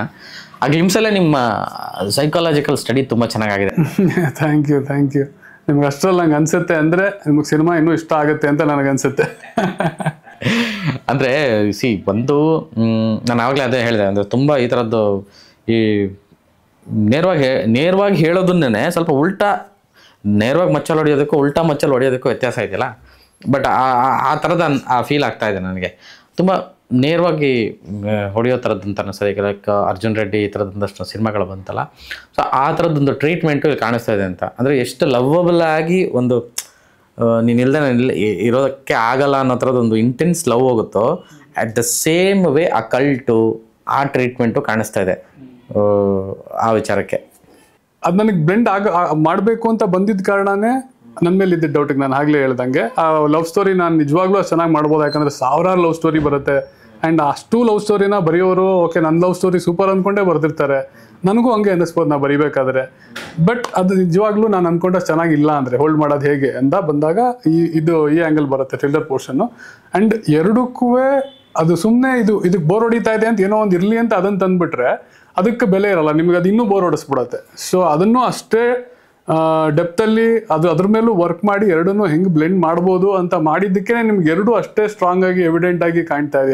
ಎರಡು ಕ್ಯಾರೆಕ್ಟರ್ಗಳಿರ್ಬೋದು, ಅದಷ್ಟು ನಿಮ್ಗೆ ಅಷ್ಟು ನೀಟಾಗಿ ಕಾಣ್ತಾ ಇರೋದೇ ಅದ್ರ ಮೇಲೆ ಅಷ್ಟೊಂದು ವರ್ಕ್ ಮಾಡಿರೋದಕ್ಕೆ ಅಂತ ಅನ್ಸುತ್ತೆ. ನೀವು ಮೊದಲನೇ ಸಿನಿಮಾದಲ್ಲಿ ಕಲ್ತಂತಹದ್ದು ಏನು ಮತ್ತು ಗ್ಯಾಪ್ ಇರೋದಕ್ಕೆ ಕೇಳ್ತಾ ಇದ್ದೀನಿ, ಇಲ್ಲಿ ಏನೆಲ್ಲ ಚೇಂಜ್ ಮಾಡ್ಕೊಂಡ್ರಿ ಅಂತ. ಮೊದಲನೇ ಸಿನಿಮಾಲಿ ನಾನು ಲಾಸ್ಟ್ ಟೈಮ್ ಪ್ರೆಸ್ ಮೀಟಲ್ಲೂ ಹೇಳಿದ್ದೆ, ಧ್ವಜಾಸ್ ಪ್ರೆಸ್ ಮೀಟ್ ಟೈಮಲ್ಲೂ ಹೇಳಿದ್ದೆ, ನನಗೆ ಅದೊಂಥರ ಅದು ಈಗ ಮಕ್ಳಿಗೆ ನೀವು ಕಾಪಿ ರೈಟಿಂಗ್ ಬುಕ್ ಕೊಡ್ತೀರಲ್ಲ ಆ ಥರ ಅದು ನೀವು ಮೇಲ್ಗಡೆ ಆ ಅಂತ ಬರ್ದಿದೆ ಅದನ್ನ ನೋಡಿ ಕೆಳಗಡೆ ಬರಿ ಅಂತ. ನಾನು ಅಷ್ಟೇ ಮಾಡಿದ್ದೆ ಆ ಸಿನಿಮಾಲಿ. ಅವರು ಅಲ್ಲಿ ಏನೇನು ಮಾಡಿದ್ರು ನಾನು ನಮ್ಮ ಡೈರೆಕ್ಟರ್ಗೂ ಹೇಳಿದ್ದೆ, ಸರ್ ನಾವು ಎಕ್ಸ್ಟ್ರಾ ಏನೂ ಮಾಡೋದು ಬೇಡ, ಅಲ್ಲಿ ಅದೊಂದು ಒಳ್ಳೆ ಸಿನಿಮಾ ಅದನ್ನ ಏನಿದೆ ಅದನ್ನೇ ನಾವು ಇಲ್ಲಿಗೆ ತೊಗೊಂಬಂದ್ರೆ ಸಾಕು ಅನ್ನೋದು. ಆ್ಯಂಡ್ ನಾನು ಮಾಡಿದ್ದು ಅಷ್ಟೇ, ನಾನು ಆಕ್ಟಿಂಗ್ ವೈಸುವೆ ನಾನು ಧನುಷ್ ಅವ್ರು ಅವ್ರದ್ದು 25ನೇ ಸಿನಿಮಾ, ನಾನು ಅದನ್ನ ಮ್ಯಾಚ್ ಮಾಡಿಬಿಟ್ರೆ ನನಗೆ ಅದೇ ದೊಡ್ಡ ವಿಷಯ. ಬಟ್ ಅದನ್ನ ಎಷ್ಟಾಗುತ್ತೆ ಅಷ್ಟು ಅವರು ನೋಡ್ಕೊಂಡೇ ಮಾಡೋಣ ಪರವಾಗಿಲ್ಲ ಅಂತ ಅದನ್ನ ನೋಡೇ ಕಲ್ತಿದ್ದು. ಆ್ಯಂಡ್ ಅದಾದ್ಮೇಲೆ ನಾನು ಅವತ್ತು ಅದೇ ಹೇಳಿದ್ದು, ಅದು ನನಗೊಂದು ಬರೆಯೋಕೆ ಕಲಿತಾ ಇದ್ದೀನಿ ಇವಾಗ, ಅದನ್ನ ನೋಡ್ಕೊಂಡು ಬರ್ದು ಕಲಿತಾ ಇದ್ದೀನಿ. ಇದಾದ್ಮೇಲೆ ಬರೆಯೋಕೆ ಬಂದ್ಮೇಲೆ ನನಗೆ ಏನು ಬೇಕು ಅದು ಬರ್ಕೋತೀನಿ ಅಂತ. ಸೊ ಅಲ್ಲಿ ನಾನು ಆಕ್ಟಿಂಗ್ ಇರ್ಬೋದು, ಕ್ಯಾಮ್ರಾ ಮುಂದೆ ನಿಂತಾಗ ಒಂದು ಫಿಯರ್ ಇರೋದು, ಭಯ ಇರೋದು, ಆ್ಯಂಡ್ ಒಂದು ಸ್ವಲ್ಪ ಸ್ಟಿಫ್ ಆಗಿರೋದು ಬಾಡಿ, ಆ್ಯಂಡ್ ಅದೊಂದು ಸ್ವಲ್ಪ ಕಾನ್ಷಿಯಸ್ನೆಸ್ ಇರೋದು, ಇನ್ನೂ ಕ್ಯಾಮ್ರಾ ಮುಂದೆ ಅಷ್ಟು ಕಂಫರ್ಟ್ ಇರಲಿಲ್ಲ. ಅದನ್ನೆಲ್ಲ ಬಿಟ್ಟು ಈ ಸಿನಿಮಾಗೆ ಬಂದಾಗ ಈ ಸಿನಿಮಾ ನಂಗೆ ಇನ್ನೊಂದು ಅಡ್ವಾಂಟೇಜ್ ಏನಾಗೋಯ್ತು ಅಂತ ನಾನೇ ಬರ್ದಿರೋದ್ರಿಂದ ಆ ಕ್ಯಾರೆಕ್ಟರ್ ಸ್ವಲ್ಪ ಬರೀತಾನೆ ಜೀವಿಸ್ಬಿಟ್ಟಿದೆ. ಸೊ ನನಗೆ ಆ್ಯಕ್ಟಿಂಗು ಅಷ್ಟೊಂದು ಪ್ರಾಬ್ಲಮ್ ಆಗಲಿಲ್ಲ. ಸೊ ಆ ಸಿನಿಮಾಲಿ ಕಲ್ತಿದ್ದು ಅದಷ್ಟು ವಿಷಯಗಳು, ಅದ್ರ ಜೊತೆಗೆ ಏನು ಮಾಡಬಾರ್ದು ಅನ್ನೋದನ್ನು ಕಲಿತೆ. ಇವಾಗ ನಾನು ಫಾರ್ ಎಕ್ಸಾಂಪಲ್ ಇವಾಗ ಡೈರೆಕ್ಷನ್ ಇನ್ನೊಬ್ರು ಕೊಟ್ಟರೆ ಏನೇನು ಕಾಂಪ್ಲಿಕೇಶನ್ ಆಗ್ಬೋದು ಅನ್ನೋದು ನನಗೆ ಅಲ್ಲಿ ಆಗಿದ್ದು, ಅಲ್ಲಿ ನೋಡಿದ್ದು ನನ್ನ ಎಕ್ಸ್ಪೀರಿಯನ್ಸ್ಗಳಿರ್ಬೋದು, ಅದೆಲ್ಲದರಿಂದ ಏನು ಮಾಡಬಾರ್ದು ಏನು ಮಾಡಬೇಕು ಎರಡೂ ಕಲಿತು ಮಾಡಿದ್ದು. ಟೆಕ್ನಿಕಲಿ ಹೇಳೋ ಥರದ್ದಾದರೆ ಐ ಆಮ್ ಗಾಡ್ಗೆ ಅಂದರೆ ಸ್ಕ್ರೀನ್ ಪ್ಲೇ, ನರೇಷನ್ನು, ಪ್ಯಾಟ್ರನ್ ನಿಮ್ಮದೊಂದು ಟ್ರೀಟ್ಮೆಂಟ್ ಇದೆ. ಸೊ ನೀವೇ ಡೈರೆಕ್ಟ್ರು, ನಿಮಗೆ ನೀವೇ ಡೈರೆಕ್ಟ್ ಮಾಡ್ಕೊಡ್ತಿದ್ದೀರಾ. ಮತ್ತು ಇಷ್ಟು ದೊಡ್ಡ ಕ್ಯಾನ್ವಾಸ್ನ ಹ್ಯಾಂಡಲ್ ಮಾಡೋ ರೀತಿ, ಕಾಸ್ಟಿಂಗ್ ಆಗಿರ್ಬೋದು, ಟೆಕ್ನಿಕಲ್ ವರ್ಕ್ಸ್ ಆಗಿರ್ಬೋದು, ಸೊ ಇದಿಷ್ಟೂ ನೀವು ಹೇಗೆ ನಡೆಸ್ಕೊಂಡು ಬಂದ್ರಿ? ನಿಮಗೆ ಅಂದರೆ ಅಲ್ಲಿ ಬರೀ ಆ್ಯಕ್ಟಿಂಗ್ ಮಾಡಿ ಇದು ಮಾಡಿದಂಥವ್ರು, ಸೊ ಒನ್ ಮ್ಯಾನ್ ಶೋ ಥರ ಲೈಕ್ ಅಷ್ಟೂ ಡಿಪಾರ್ಟ್ಮೆಂಟ್ಸ್ನೂ ತಲೆಯಲ್ಲಿ ಓಡಿಸ್ಬೇಕು, ಜೊತೆಗೆ ಫಿಸಿಕಲ್ ಆಗು ಓಡಾಡಬೇಕು. ಸೊ ಔಟ್ಪುಟ್ ನೋಡಿದಾಗ ಇದು ಸಾಧ್ಯನಾ, ಒಬ್ಬರು ಹಿಂಗೆಲ್ಲ ಮಾಡ್ಬೋದಾ ಅನ್ನೋ ಥರದ್ದು ಅನಿಸುತ್ತೆ. ಸೊ ಆ ಒಂದು ವಿಷಯಕ್ಕೆ ಈ ಐ ಆಮ್ ಗಾಡಲ್ಲಿ ನಿಮ್ಮ ಅಷ್ಟೂ ಏರಿಯಾಗಳಿಗೆ ಹೋಗಿದ್ರಲ್ಲ, ಯಾವ ಏರಿಯಾ ನಿಮಗೆ ತುಂಬ ಇಷ್ಟ ಆಯಿತು ಮತ್ತು ಎಲ್ಲಿ ಎಕ್ಸೈಟ್ಮೆಂಟ್ ಇತ್ತು, ಎಷ್ಟು ಚಾಲೆಂಜಸ್ ಇತ್ತು ಈ ಒಂದು ಪ್ರಾಜೆಕ್ಟ್ ಮಾಡಿದಾಗ? ಖಂಡಿತ ಎಲ್ಲ ಮಾಡೋದು ಸ್ವಲ್ಪ ಸುಲಭ ಅಲ್ಲ, ಅದು ಕಷ್ಟದ ಕೆಲಸನೇ. ಬಟ್ ನಾನು ಉಪ್ಪಿ ಸರ್ ಹತ್ರ ಫಸ್ಟ್ ವರ್ಕ್ ಮಾಡಿದ್ದೆ ಉಪ್ಪಿ ಸರ್ ಹತ್ರ. ಸೊ ನಾನು ನೋಡಿದ್ದೇನೆ ಆಕ್ಟರೇ ಡೈರೆಕ್ಟ್ ಮಾಡ್ತಾ ಇರೋದು, ಆ್ಯಂಡ್ ಉಪ್ಪಿ ಸರ್ ಅದನ್ನೇ ಎರಡೂ ಮಾಡ್ತಾ ಇದ್ರು. ಆ್ಯಂಡ್ ಪ್ರೊಡಕ್ಷನ್ ಆಲ್ಮೋಸ್ಟ್ ಒಂದು ಸ್ವಲ್ಪ ಅವರೇ ಮ್ಯಾನೇಜ್ ಮಾಡ್ಕೊತಾ ಇದ್ರು ಉಪ್ಪಿಟ್ಟುದುವೆ. ಸೊ ನನಗೆ ಅದನ್ನು ನಾನು ಫಸ್ಟ್ ನೋಡಿದ್ದೆ, ಕಲ್ತಿದ್ದೆ. ಅದರಿಂದ ನನಗೆ ನಾನೇನೋ ಎಕ್ಸ್ಟ್ರಾ ಮಾಡ್ತಾ ಇದ್ದೀನಿ, ಯಾರು ಮಾಡದೇ ಇರೋದು ಮಾಡ್ತಾ ಇದ್ದೀನಿ ಅಂತ ಏನು ಅನ್ನಿಸ್ತಿರ್ಲಿಲ್ಲ. ಬಟ್ ಕಷ್ಟ ಅನ್ಸೋದು ನನ್ನ ತಲೆಯಲ್ಲಿ ಇದ್ದಿದ್ದು ಒಂದೇ, ಬೇರೆ ಏನೇ ಪ್ರಾಬ್ಲಮ್ಸ್ ಇರಲಿ, ಅಲ್ಲೇನೋ ಅವ್ರು ಬಂದಿಲ್ಲ, ಲೇಟ್ ಆಯಿತು, ಇಲ್ಲಿ ಈ ಪ್ರಾಬ್ಲಮ್ ಆಯಿತು, ಟೈಮ್ ಆಗ್ತಾ ಇದೆ, ಎಲ್ಲ ಏನೇ ಇದ್ರೂ ಅದು ರವಿಗಿರಬೇಕು. ಆಸ್ ದೇವ ನಾನು ಕ್ಯಾಮ್ರಾ ಮುಂದೆ ಹೋಗಿ ನಿಂತಾಗ ಅದು ಸ್ಕ್ರೀನ್ ಮೇಲೆ ಕಾಣಿಸ್ಬಿಡ್ಬಾರ್ದು. ಅದು ನನ್ನ ತಲೆಯಲ್ಲಿ ಒಂದು ಸ್ಟ್ರಾಂಗ್ ಆಗಿತ್ತು. ಇಲ್ಲಿ ಏನೇ ಗಲಾಟೆ ಆಗಲಿ, ಏನೇ ಆಗಲಿ, ಅಲ್ಲಿ ಆ್ಯಕ್ಷನ್ ಹೇಳಿ ಹೋಗಿ ನಿಂತಾಗ ಅದು ಕಾಣಿಸ್ಕೊಬಾರ್ದು ಅಂತ ಅದನ್ನು ತುಂಬ ಸ್ಟ್ರಾಂಗ್ ಆಗಿ ಅದ್ರ ಮೇಲೆ ಕಾನ್ಸಂಟ್ರೇಟ್ ಮಾಡ್ತಾ ಇದ್ದೆ. ಆ್ಯಂಡ್ ಅದು ಬಂದಿಲ್ಲ ಅಂತ ಅಂದ್ಕೊಂಡಿದ್ದೀನಿ. ಅದು ಬಿಟ್ಟು ಇಷ್ಟ ಆಗಿದ್ದು ಆ್ಯಕ್ಟಿಂಗ್ ಅಂತ ಹೇಳ್ಬೋದು. ಯಾಕಂದರೆ ನನಗೆ ಅದೇ ಇಷ್ಟ. ಇಷ್ಟು ರೋಲ್ಗಳಲ್ಲಿ ಅಲ್ಲಿ ಕ್ಯಾಮ್ರಾ ಮುಂದೆ ಹೋಗಿ ನಿಂತಾಗ ನೀವೆಲ್ಲ ಮರೆತು ಆ್ಯಕ್ಟ್ ಮಾಡಿದಾಗ ಒಂಥರ ಚೆನ್ನಾಗಿ ಫೀಲ್ ಕೊಡುತ್ತೆ. ಬೇರೆ ಎಲ್ಲ ತುಂಬ ಕಷ್ಟ ಕೆಲಸ ಅನ್ಸುತ್ತೆ. ಆ್ಯಸ್ ಎ ಡೈರೆಕ್ಟರ್ ಅಂತೂ ನಿಮಗೆ ಪ್ರತಿಯೊಂದು ಡಿಸಿಷನ್ನು ನಿಮ್ಮದೇ. ಸಣ್ಣ ಒಂದು ಕಾಸ್ಟ್ಯೂಮಿಂದ ಹಿಡಿದು ಅವ್ರು ಹಾಕೋ ರಿಂಗಿಂದ ಹಿಡಿದು ಎಲ್ಲದಕ್ಕೂ ನೀವು ಅಪ್ರೂವ್ ಮಾಡಬೇಕು, ಎಲ್ಲದಕ್ಕೂ ಓಕೆ ಹೇಳಬೇಕು. ಅದ್ರ ಜೊತೆ ಆಸ್ ಅ ಪ್ರೊಡ್ಯೂಸರ್ ನೀವು ಪೇಮೆಂಟ್ಗಳು ಹೋಗ್ತಿದೆಯಾ, ಲೊಕೇಶನ್ ಯಾವುದು, ಅಲ್ಲೊಂದು ಲಿಸ್ಟ್ ಕಳಿಸ್ತಾರೆ, ಆ ನೆಗೋಸಿಯೇಷನ್ ಎಲ್ಲ ನೋಡ್ಕೊಬೇಕು. ಇದಿಷ್ಟ್ರ ಮಧ್ಯ ನನಗೆ ಈಸಿ ಅನ್ಸಿದ್ದು ಆ್ಯಕ್ಟಿಂಗ್. ಹೋಗು ನಿಂತ್ಕೊ, ಮನಸ್ಸಿಂದ ಏನು ಬರುತ್ತೆ ಆ ಕ್ಯಾರೆಕ್ಟರ್ನ ಜೀವಿಸ್ಬಿಟ್ಟು ಆಚೆ ಬಂದ್ಬಿಡು. ಸೊ ಅದು ತುಂಬ ಇಷ್ಟ ಆಗಿದ್ದ ಕೆಲಸ, ಕಷ್ಟ ಆಗಿದ್ದ ಕೆಲಸ ನನಗೆ. ಆಸ್ ಅ ಪ್ರೊಡ್ಯೂಸರ್ ನನಗೆ ದುಡ್ಡಿನ ವಿಷಯದಲ್ಲಿ ಇನ್ನೊಬ್ರ ಹತ್ರ ನೆಗೋಷಿಯೇಟ್ ಮಾಡೋದು ಭಾರಿ ಕಷ್ಟ. ಅದು ನಾನು ಲಾಸ್ಟ್ ಸಿನಿಮಾಲು ಇನ್ವಾಲ್ವೇ ಆಗಿರಲಿಲ್ಲ. ಒಬ್ರು ಎಕ್ಸಿಕ್ಯೂಟಿವ್ ಪ್ರೊಡ್ಯೂಸರ್ ಅಂತ ಇದ್ರು, ಅವ್ರಿಗೆ ಅವ್ರ ಹತ್ರ ಒಬ್ಬರ ಹತ್ರನೇ ನಾನು ಮಾತಾಡ್ತಿದ್ದು, ಅವ್ರ ಹತ್ರ ಒಬ್ಬರ ಹತ್ರನೇ ನಮ್ಮದು ಪೇಮೆಂಟ್ ಏನೇ ಇದ್ದಿದ್ರು ಟ್ರಾನ್ಸಾಕ್ಷನ್ಸ್ ಆಗ್ತಾ ಇದ್ದಿದ್ದು. ಬಟ್ ಇಲ್ಲಿ ಅದನ್ನು ಕಲ್ತ್ಕೊಳ್ಳೋಣ, ಯಾವ್ದ್ಯಾವ್ದಕ್ಕೆ ಎಷ್ಟೆಷ್ಟು ಆಗುತ್ತೆ ಎಲ್ಲ ತಿಳ್ಕೊಳ್ಳೋಣ ಅಂತ ಹೇಳಿ ಅದನ್ನು ನಾನೇ ಮಾಡೋಕೆ ಹೋದೆ. ಸೊ ಅದು ಸ್ವಲ್ಪ ನನಗೆ ಕಷ್ಟ ಅನಿಸ್ತು, ಆ ನೆಗೋಸಿಯೇಷನ್ಸ್, ದುಡ್ಡಿನ ಬಿಸ್ನೆಸ್. ಇನ್ನೊಂದು ಅಂದರೆ ಈ ಚಿತ್ರರಂಗದಲ್ಲಿ ಇತಿಹಾಸ ತೆಗೆದು ನೋಡಿದಾಗ ರೀಸೆಂಟ್ ಟೈಮ್ಸಲ್ಲಾಗಲಿ ಅಥವಾ ಪ್ರೀವಿಯಸ್ ಆಗಲಿ, ಆ್ಯಕ್ಟರೇ ಡೈರೆಕ್ಟರ್ ಆದಾಗ ಅಥವಾ ಡೈರೆಕ್ಟ್ರೇ ಆ್ಯಕ್ಟರ್ ಆದಾಗ ಗೆಲುವು ಜಾಸ್ತಿ ವೈಯಕ್ತಿಕವಾಗಿ. ಯಾಕೆಂದರೆ ಅವ್ರ ಪ್ಲಸ್ಸಸ್ಸು ಅವ್ರ ಮೈನಸ್ಸು ಅವ್ರಿಗೆ ತುಂಬ ಚೆನ್ನಾಗಿ ಗೊತ್ತಿರುತ್ತಂತೆ. ಸೊ ಆ ಒಂದು ವಿಷಯಕ್ಕೆ ನಿಮ್ಮೊಳಗಡೆ ನೀವು ಕಂಡುಕೊಂಡಂಥ ಪ್ಲಸ್ಗಳೇನು, ಮೈನಸ್ಗಳೇನು ಅಂತ? ಆ್ಯಕ್ಚುಲಿ ಅದೇನಾಗಿದೆ, ಆ ಕ್ಯಾರೆಕ್ಟರ್ ಬರ್ಕೊಂತಾನೆ ಒಂಚೂರು ನಾನು ಹೇಗೋ ಆ ಥರನೇ ಬರ್ಕೊಳಕ್ಕೆ ಟ್ರೈ ಮಾಡ್ಬಿಟ್ಟಿದ್ದೀನಿ ಅನ್ಸುತ್ತೆ. ಸೊ ನನಗೆ ಗೊತ್ತಿಲ್ಲದಂಗೆ ಅದು ಇವಾಗ ನಾರ್ಮಲಿ ನಾನು ಹೇಗಿರ್ತೀನಿ, ನಾನು ಹೇಗೆ ರೆಸ್ಪಾಂಡ್ ಮಾಡ್ತೀನಿ ಈ ಸಿಚುವೇಶನ್ಗಳಲ್ಲಿ, ಅದು ಬಂದ್ಬಿಡುತ್ತೆ. ಅದಕ್ಕೆ ಅನ್ಸುತ್ತೆ ಡೈರೆಕ್ಟರ್ಗಳು ಯಾರೋ ಸ್ಕ್ರಿಪ್ಟ್ ರೈಟರ್ ಒಂದು 2-3 ಕತೆ ಆದಮೇಲೆ ನಿಮ್ಗೆ ಅದು ರಿಪೀಟ್ ಆಗಕ್ಕೆ ಶುರು ಆಗುತ್ತೆ, ಯಾಕಂದರೆ ಅದೇ ಕ್ಯಾರೆಕ್ಟರ್ ಮೇಲೆ ಹೋಗ್ತಾ ಇರುತ್ತೆ ಏನೋ ಗೊತ್ತಿಲ್ಲ. ಸೊ ಅದು ನನಗೆ ಹೆಂಗೆ ಕಂಫರ್ಟಬಲ್ ಅನ್ಸುತ್ತೆ, ಆ ಕ್ಯಾರೆಕ್ಟರ್ ಹಂಗೆ ಬರ್ಕೊಂಡ್ಬಿಟ್ಟಿದ್ದೀನಿ. ಸೊ ಅದನ್ನು ಸ್ಕ್ರೀನ್ ಮೇಲೆ ತರೋಕ್ಕೂ ಈಸಿ ಒಂದು ಸ್ವಲ್ಪ ಈಸಿ ಆಯಿತು ಅನ್ಸುತ್ತೆ. ಮೇ ಬಿ ಅದು ನನಗೆ ನನ್ನ ಪ್ಲಸ್ಸನ್ನು ಅದನ್ನ ಇಟ್ಕೊಬೋದು. ಮೈನಸ್, ನಾನು ಎಲ್ಲೂ ಡಾನ್ಸ್ ಹಾಕೊಂಡಿಲ್ಲ, ಎಲ್ಲೂ ಡಾನ್ಸ್ ನಂಬರ್ ಇಟ್ಕೊಂಡಿಲ್ಲ ನನಗೆ. ಆ್ಯಂಡ್ ಅದು ನನಗೆ ಮಾಡೋಕ್ಕಾಗಲ್ಲ ಅಂತಲೇ ಏನೋ ಗೊತ್ತಿಲ್ಲ, ಮಾಡ್ಬೋದು ಒಂದು ಲೆವೆಲ್ಗೆ. ಬಟ್ ನಾನು ಎಲ್ಲೂ ಅದನ್ನ ನೋಡಷ್ಟು ಎಂಜಾಯ್ ಮಾಡಲ್ಲ. ಸಿನಿಮಾ ಮಧ್ಯ ಅದು ಏನೋ ಯಾರೋ ಡಾನ್ಸ್ ಮಾಡ್ಕೊಂಡೇನೋ ಒಂದಲ್ಲಿ ಡಾನ್ಸ್ ನಂಬರ್ ಬಂತು, ಅದನ್ನ ನಾನು ಹೀರೋ ಮಾಡ್ತಾ ಇರೋದು, ನನ್ಗೆ ಅದು ಓಕೆ, ಅದ್ರಲ್ಲಿ ಇದೆ, ನನ್ಗೆ ಇಷ್ಟ ಆಗಿರೋ ಒಬ್ರು ಸ್ಟಾರ್ ಮಾಡ್ತಾರೆ, ನಾನು ಖುಷಿ ಪಡ್ತೀನಿ. ಬಟ್ ಯಾರೋ ಹೊಸಬಾ ಬಂದು ಅಲ್ಲಿ ಸಡನ್ ಆಗಿ ಸ್ಕ್ರೀನ್ ಮೇಲೆ ಡಾನ್ಸ್ ಮಾಡೋದು ನನಗೆ ಮ್ಯಾಟ್ರೇ ಆಗಲ್ಲ. ಸೊ ಅದು ನನಗೆ ಗೊತ್ತಿದ್ರಿಂದ ಅದನ್ನ ನಾನು ಎಲ್ಲೂ ಯೂಸ್ ಮಾಡ್ಕೊಳಕ್ ಹೋಗಿಲ್ಲ ಆ ಥರ. ಪ್ಲಸ್ ಬಟ್ ಇದನ್ನೆಲ್ಲ ನಾನು ಯೋಚನೆ ಮಾಡಿದ್ದಲ್ಲ, ಅದು ನನ್ನ ಥಾಟಿಗೆ ಬಂದ್ಬಿಡ್ತಿದ್ದು ಬೇಡ ಅಂತ ತೆಗೆದ್ಬಿಟ್ಟಿರ್ತೀನಿ. ಸೊ ಅದಂಗೆ ವರ್ಕ್ ಆಗಿದೆ.